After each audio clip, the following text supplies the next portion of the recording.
Olá, é um prazer estar aqui com vocês. Hoje é dia 20 do mês de junho de 2023 e dentro da disciplina Estudos da Tradução, Interfaces, Multilinguismo e Tradução, nós, como atividade final dessa disciplina, vamos apresentar então esse ensaio. O meu ensaio tem o título A Tradução como Ferramenta de Garantia dos Direitos Linguísticos em um Mundo Multilingüe, com o professor Dr. Gilvan Miller de Oliveira.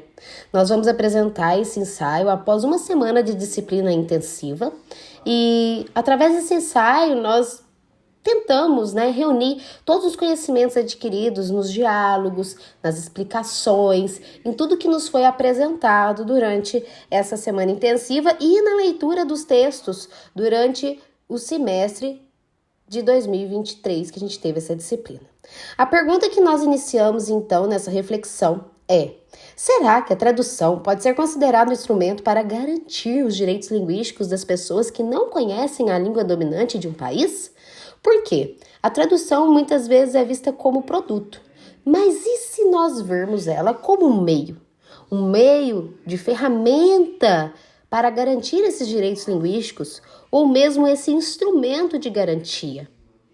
Por exemplo, pessoas surdas, pessoas migrantes, pessoas refugiadas. Como elas conseguem se comunicar em um país multilingüe? Elas conseguem se comunicar por meio de uma interpretação e tradução, por mediação linguística.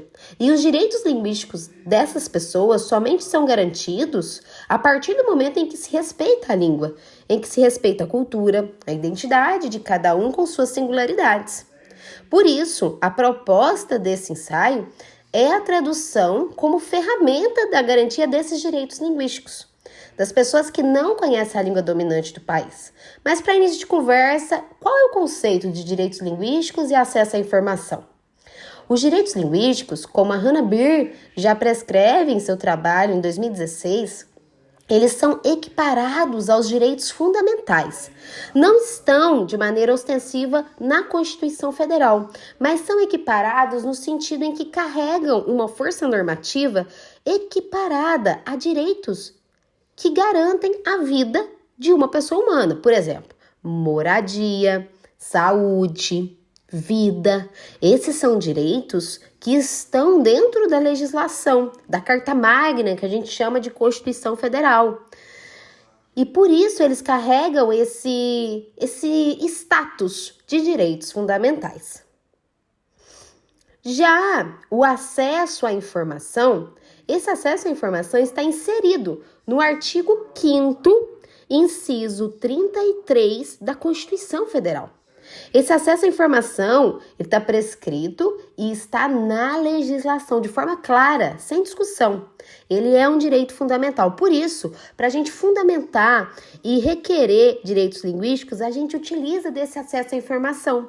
Porque não tem dúvida, aonde as pessoas migrantes, refugiadas, surdas e as outras pessoas que não conhecem a língua dominante no país conseguem esse fundamento para requerer os seus direitos linguísticos sendo garantido. Acesso à informação, ele vai ter o status de direito fundamental, enquanto os direitos linguísticos são equiparados aos direitos fundamentais. Essa é uma diferenciação necessária para a gente começar a entender a proposta desse ensaio, que está numa base legal do Brasil. Também uma citação importante é de May Lertz. May Lertz, em 2013, ela comentou sobre as políticas públicas de tradução. Uma pesquisadora muito influente nas políticas de tradução, muitos pesquisadores utilizam citações dela, utilizam seus trabalhos para poder entender melhor sobre essas hipóteses de políticas públicas de tradução. E ela diz que é possível garantir os direitos linguísticos e o acesso à informação de grupos marginalizados por meio dessas políticas públicas de tradução, pois as políticas públicas de tradução dariam uma visibilidade maior e um poder que lhes foi retirado ao longo dos anos, ao longo da história. Esses grupos marginalizados são invisibilizados de sua cultura, de sua língua, porque o governo e os particulares não enxergam a língua como direito, não enxergam a língua como recurso, que a gente vai explicar logo depois essas ideias e essas perspectivas a serem estudadas. Essas minorias linguísticas conseguiriam, então, uma ampliação de poder e uma visibilidade maior por meio de ações de tradução.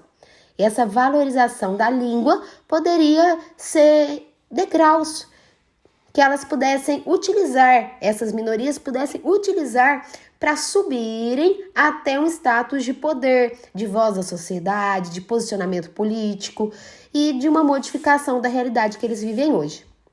Também o professor Gilvan, aqui citado como Oliveira, em 2023, nesse mesmo ano, ele cita: é fundamental reconhecer o papel transformador da tradução, tanto para os indivíduos quanto para as sociedades como um todo.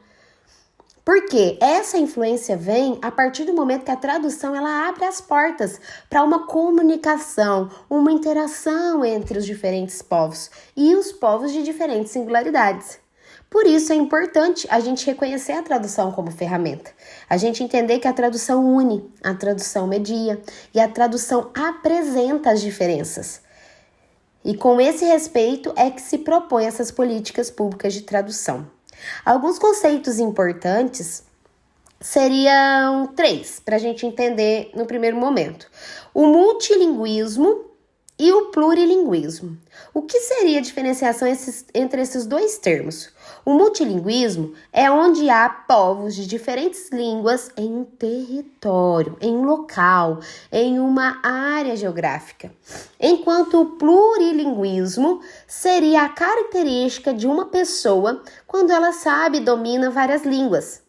A pessoa é plurilingüe, enquanto a região é multilingüe. Por isso é importante, por exemplo, para vocês entenderem melhor, eu, Camila, eu sei a língua portuguesa, a língua inglesa e a Libras, que é a língua brasileira de sinais. Eu sou uma pessoa plurilingüe. Por isso, eu sei várias línguas. Esse termo denomina a característica de uma pessoa, enquanto o local pode ser multilingüe, aonde há várias línguas que coexistem naquele local. É importante a gente entender essa diferença para que nós não confundamos. O segundo conceito seria monolinguismo institucional, onde há uma única língua em um país. É um termo utilizado para remeter, por exemplo, à língua portuguesa presente no Brasil. Ela é a única língua oficialmente usada no país, na modalidade escrita ou na modalidade oral auditiva. A Libras, ela até é reconhecida como língua, mas ela não é uma língua oficial ainda. Por isso, o país é um país monolingüe, oficialmente nos registros. Mas nós temos povos de diferentes línguas, então ele é multilingüe ao mesmo tempo. Eles tentam impor esse monolinguismo.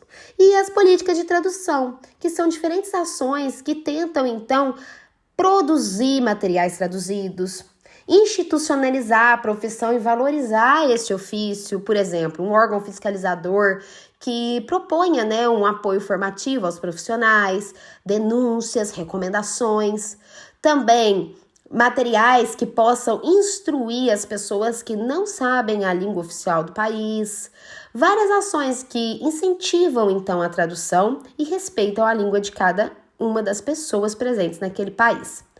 E a língua pode ser considerada por 3 perspectivas.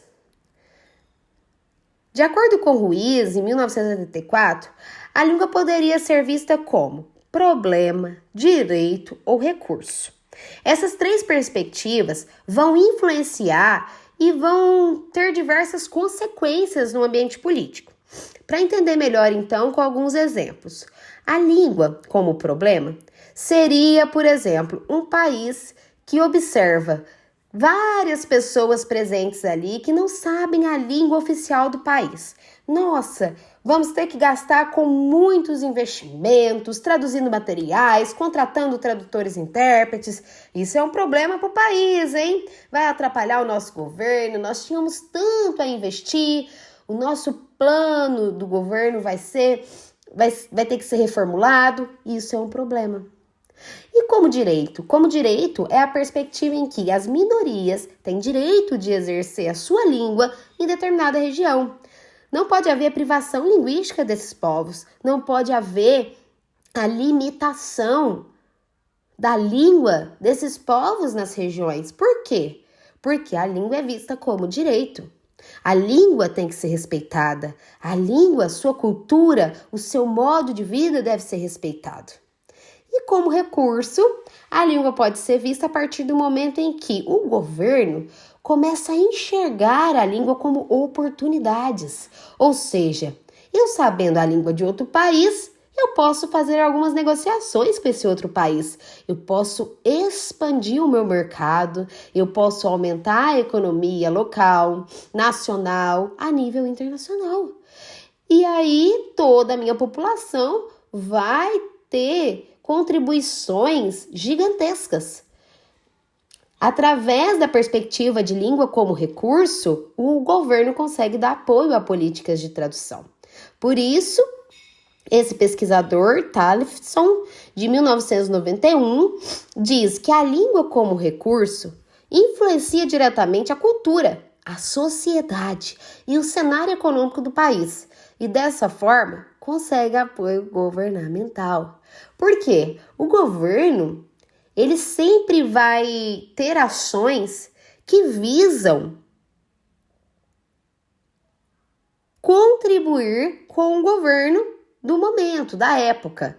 Ele não vai fazer ações em que vai prejudicar a sua economia, em que vai prejudicar o seu plano de governo. Ele vai querer, então, se empenhar a contribuir para uma sociedade melhor e que seja vista num plano internacional. Alguns modelos de políticas de tradução trazidos aqui para a gente refletir como ferramenta de garantia de direitos linguísticos. A nível nacional, nós temos o TIUJUR, presente aqui na UFSC, inclusive na PEGET. O TIUJUR, eu vou apresentar já sobre todas as suas ações, mas ele é um programa nacional em que torna acessíveis informações de língua portuguesa para a língua brasileira de sinais, principalmente no âmbito jurídico. E no âmbito internacional, nós temos o Deaf Australia. Esse é um projeto da Austrália em que uma organização com fins não lucrativos organizam informações também em materiais audiovisuais que tornam acessíveis aos surdos. Existem diversos projetos no mundo todo, mas eu selecionei esses dois pelo tempo e pelo limite, em que temos através do ensaio, com limites de página. Então, nós vamos conseguir compreender melhor com as explicações a seguir. Olha o TIJUR. O TIJUR, ele é um programa de extensão criado em 2016. São tradutores e intérpretes de língua de sinais na esfera jurídica da UFSC.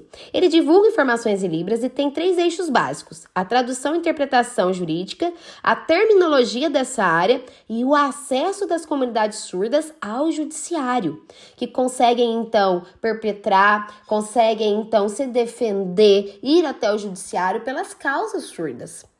Também a sua metodologia é a produção de materiais audiovisuais que então abordem esses temas jurídicos, conceitos, terminologias. E o uso das redes sociais aproxima o projeto da comunidade em si. O objetivo, então, seria colaborar por meio dessa tradução e interpretação para que a comunidade surda tenha acesso ao judiciário, tendo maior visibilidade social, acadêmica e científica. Algumas imagens das ações do TIUJUR, no qual eu faço parte. Nós temos o TIUJUR Informa, nós temos reuniões com a Defensoria Pública, onde conseguimos, então, planejar algumas ações, planejar interpretações de atendimentos. Temos adaptações também para conteúdos informativos de direitos humanos, alguns encontros, defesas, temos teses, temos dissertações apresentadas em língua de sinais, vários temas jurídicos e encontros como o congresso. Também no Deaf Australia, nós temos então que esse é um programa da Austrália através de uma entidade sem fins lucrativos criada em 1986. Ele divulga também informações em língua de sinais e a língua de sinais de lá, local, é o Auslan. Essa língua de sinais ela produz os materiais que são da língua oral para a língua de sinais, através da produção de materiais audiovisuais como o Tjur faz. Só que são temas cotidianos, não são voltados para temas jurídicos somente, são de todas as áreas. Eles utilizam, sim, o uso de redes sociais e promovem eventos, orientações, formações, e o objetivo principal é o acesso a essa informação da comunidade surda. Aqui algumas imagens, temos vídeos, saúde mental do surdo, temos aulas, temos conteúdos instrucionais e também temos ali a venda de algumas tecnologias assistivas da comunidade surda. Por quê? Por exemplo, um alarme de incêndio. Na maioria das vezes, nós vemos o alarme de incêndio através de avisos sonoros, mas ali para os surdos haverá uma luminosidade estranha no local onde ele vai perceber que está sendo ativado o alarme de incêndio. Esse material está sendo vendido no site oficial do programa. Aqui nós temos então uma última consideração sobre a Cátedra Unesco das Políticas Linguísticas. Nós temos a cátedra como uma reunião de várias universidades que discutem acerca das políticas linguísticas. Hoje é coordenada pelo professor Dr. Gilvan, que é o professor dessa disciplina, e de acordo com a Cátedra da Unesco de Políticas Linguísticas, há a oportunidade de se interagir entre as línguas e também há um incentivo da cultura e da diversidade dos povos, aonde não há a tradução, não tem como haver multilinguismo. Por quê? Porque a tradução é que permite o multilinguismo existir com respeito, a visibilidade e tudo aquilo que é necessário para que uma pessoa exerça seu direito linguístico. Então, muito obrigada. Eu agradeço aqui por vocês estarem comigo e qualquer dúvida sobre a matéria, sobre conteúdo, podem me mandar por e-mail e agradeço muito a oportunidade de ter aprendido nessa disciplina com os colegas e com o professor. Um grande beijo.